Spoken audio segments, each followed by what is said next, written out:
तुमने इस मुल्क को भी तवाइफजादी समझ लिया।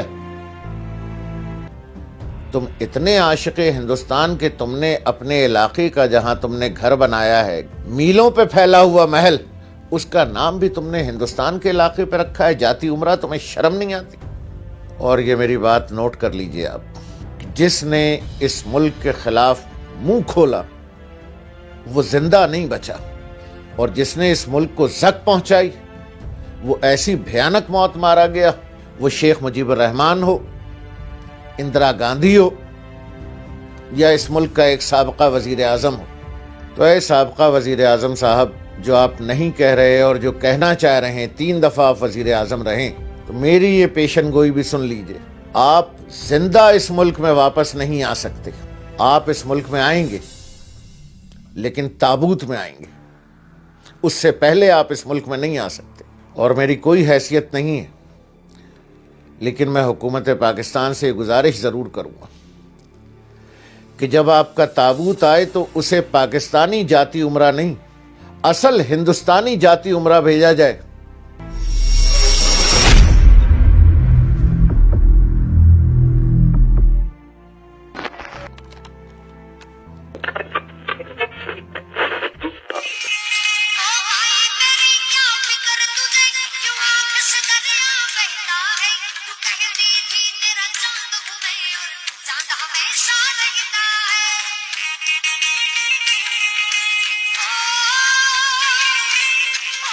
और चांद हमेशा रहता है शौक़ सफर ऐसा।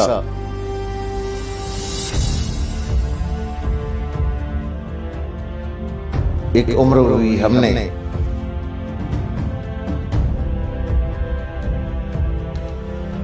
मंजिल भी नहीं पाई, रास्ता भी नहीं बदला। मुसलमान मुसीबत में घबराया नहीं करता। किश्ती भी नहीं बदली, दरिया भी नहीं बदला।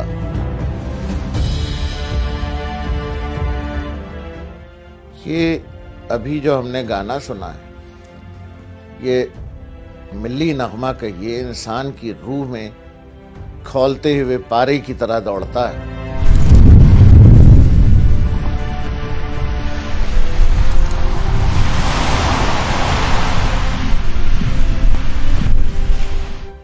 मुझे हैरत होती है कि कुछ लोग हैं जिन्होंने दरिया भी बदल लिया, किश्ती के पेंदे में सुराख कर रहे हैं।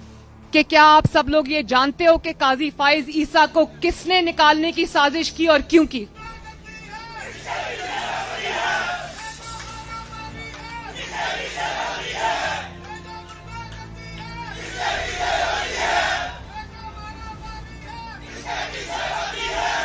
थैंक यू, मुझे खुशी है। पतवार तोड़ के फेंक दिए।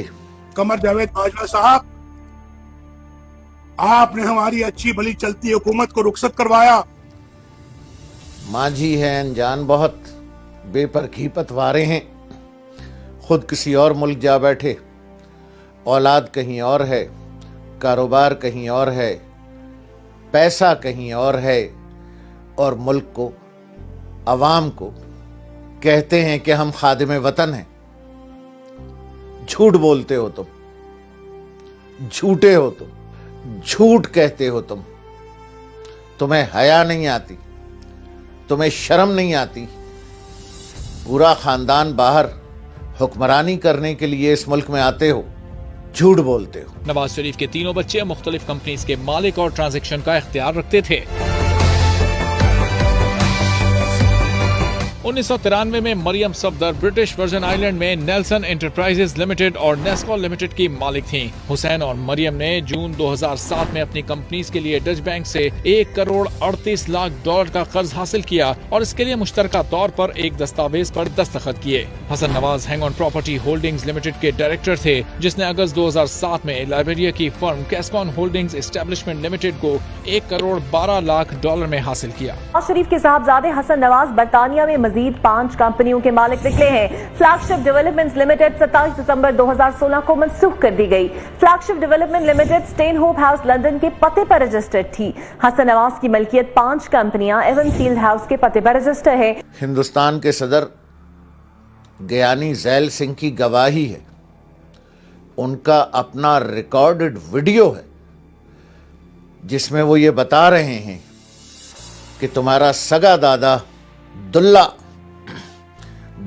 फुल्ला वाला अमृतसर के बाजार में तवाइफों के ग्राहकों को हार और फूल बेचता था। ये सदर हिंदुस्तान की गवाही।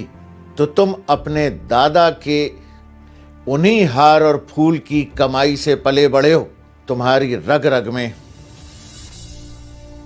तवाइफों के ग्राहकों को बेचे गए फूलों और हारों की कमाई दौड़ रही।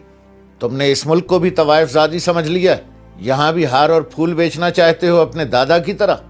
इस मुल्क के वो अवाम जो प्याज और रोटी खाते हैं, जो रोटी और पानी का नाश्ता करते हैं,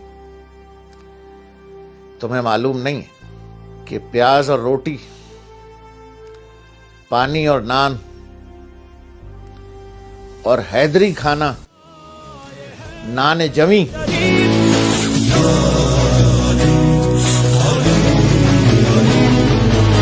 सूखे नान से जो लहू बनता है, वो जब बहता है तो किस रंग के फूल खिलते हैं। तुम्हारा खानदान सिर्फ तवाइफों के बाजार में हार फूल बेच सकता है। तुम्हें नान जमी से बहने वाले लहू की खाद से उगने वाले लहू की खुशरंगी का नहीं मालूम। मैं दावे से कह सकता हूं कि तुम 2 दिन हैदर कर्रार का खाना नहीं खा सकते जो पाकिस्तान की अवाम की अक्सरियत खाती। पानी और रोटी, नान और प्याज अगर मिल गया तब तुम नहीं खा सकते। इसलिए तुम उस लहू की बेतौकीरी करते हो जो इस ममलकत खुदादाद पाकिस्तान पर फैलकर लहू के गुल बूटे और क्यारियां महकाता है। तुम्हें नहीं मालूम रसूलुल्लाह सल्लल्लाहु अलैहि वसल्लम की हदीस मुबारका के एक मफहूम कि जिस आंख ने सरहद पर एक रात पहरा दिया, उस आंख पर जहन्नम की आग हराम है।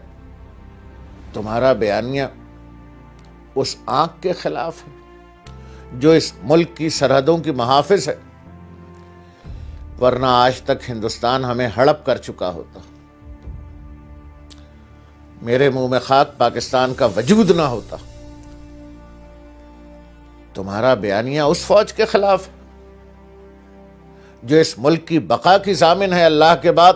पाकिस्तान की आर्मी इतनी शक्तिशाली है क्यों?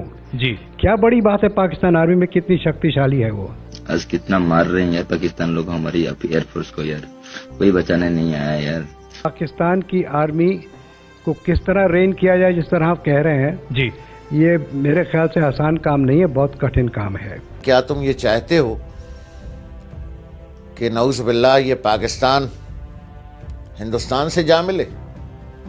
तुम इतने आशिक़े हिंदुस्तान के तुमने अपने इलाके का जहां तुमने घर बनाया है, मीलों पे फैला हुआ महल, उसका नाम भी तुमने हिंदुस्तान के इलाके पे रखा है। जाती उमरा, तुम्हें शर्म नहीं आती? और ये मेरी बात नोट कर लीजिए आप, जिसने इस मुल्क के खिलाफ मुंह खोला वो जिंदा नहीं बचा, और जिसने इस मुल्क को जक पहुंचाई वो ऐसी भयानक मौत मारा गया। वो शेख मुजीबुर रहमान हो, इंदिरा गांधी हो, या इस मुल्क का एक साबका वजीर आजम हो। तो ऐ साबका वजीर आजम साहब, जो आप नहीं कह रहे और जो कहना चाह रहे हैं, 3 दफा आप वजीर आजम रहें, तो मेरी ये पेशन गोई भी सुन लीजिए। आप जिंदा इस मुल्क में वापस नहीं आ सकते। आप इस मुल्क में आएंगे लेकिन ताबूत में आएंगे, उससे पहले आप इस मुल्क में नहीं आ सकते। और मेरी कोई हैसियत नहीं है, लेकिन मैं हुकूमत पाकिस्तान से गुजारिश ज़रूर करूँगा कि जब आपका ताबूत आए तो उसे पाकिस्तानी जाती उमरा नहीं, असल हिंदुस्तानी जाती उमरा भेजा जाए, जो आपका वतन है, जिसकी याद में आपने पाक सरजमीन के एक इलाके का नाम जाती उम्रा रख दिया। वो जो बीच में एक बॉर्डर आ गया है, बस वो यानी कि एक बॉर्डर आया, बाकी तो आप हम उसी सोसाइटी के मेंबरान हैं। आप हम जो है वो एक ही कल्चर है, एक ही जो है वो हमारा जो है वो बैकग्राउंड है। जिसको आप रब कहते हैं हम भी उसी को रब कहते हैं, जिसको आप पूछते हैं रब को उसको हम भी पूछते हैं। आपकी तदफीन असली जाती उम्रा में की जाए, बल्कि उस बाजार में जहां आपके दादा मोहतरम, उनका नाम ही ऐसा है इसलिए मैं नाम बिगाड़ नहीं रहा, ज्ञानी जैल सिंह साहब ने उनका नाम लिया ही इस तरह से है। अच्छा, दुल्ला फुल्ला आलेदा पुत्र, तो जहां आपके दादा मोहतरम दुल्ला फुल्ला वाले कारोबार किया करते थे तवाइफों को हार फूल बेचने का, जब आप ताबूत में आए तो आपकी तदफीन उसी बाजार में की जाए। आप बेतौकीरी करते हैं। इस मुल्क के नान जमी खाकर इस मुल्क की खातिर अपना लहू देने वालों की मैं दावे से कहता हूं कि आप 2 दिन नान और पानी नहीं खा सकते।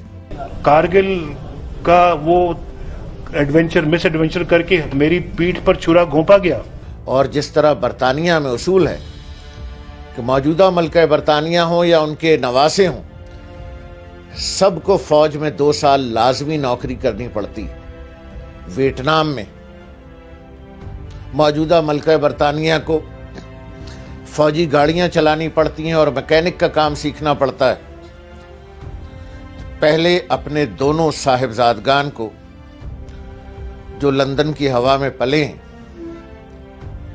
2-2 साल जरा फौज में लाजमी सर्विस तो करा दीजिए। उस मुल्क की रवायत के तहत जिस मुल्क में आप रहते हैं कि उसकी मलका और उसके नवासे 2-2 साल फौज में लाजमी नौकरी करते हैं। पहले आपके नवासे और आपके पोते फौज में 2-2 साल नौकरी कर लें, उसके बाद आपसे पूछेंगे कि नान कैसा है और प्याज किस भाव मिलती है। शर्म कीजिए। तुम्हारा सगा दादा दुल्ला फुल्ला वाला अमृतसर के बाजार में तवाइफों के गाहकों को हार और फूल बेचता था। तुमने इस मुल्क को भी तवाइफजादी समझ लिया। तुम इतने आशिक़े हिंदुस्तान के तुमने अपने इलाके का जहां तुमने घर बनाया है, मीलों पे फैला हुआ महल, उसका नाम भी तुमने हिंदुस्तान के इलाके पे रखा है जाती उम्रा। तुम्हें शर्म नहीं आती? और ये मेरी बात नोट कर लीजिए आप, जिसने इस मुल्क के खिलाफ मुंह खोला वो जिंदा नहीं बचा, और जिसने इस मुल्क को जक पहुंचाई वो ऐसी भयानक मौत मारा गया। वो शेख मुजीबुर रहमान हो, इंदिरा गांधी हो, या इस मुल्क का एक साबका वजीर आजम हो। तो ऐ साबका वजीर आजम साहब, जो आप नहीं कह रहे और जो कहना चाह रहे हैं, 3 दफा आप वजीर आजम रहें, तो मेरी ये पेशन गोई भी सुन लीजिए। आप जिंदा इस मुल्क में वापस नहीं आ सकते। आप इस मुल्क में आएंगे लेकिन ताबूत में आएंगे, उससे पहले आप इस मुल्क में नहीं आ सकते। और मेरी कोई हैसियत नहीं है, लेकिन मैं हुकूमत पाकिस्तान से गुजारिश ज़रूर करूँगा कि जब आपका ताबूत आए तो उसे पाकिस्तानी जाती उम्रा नहीं, असल हिंदुस्तानी जाती उम्रा भेजा जाए।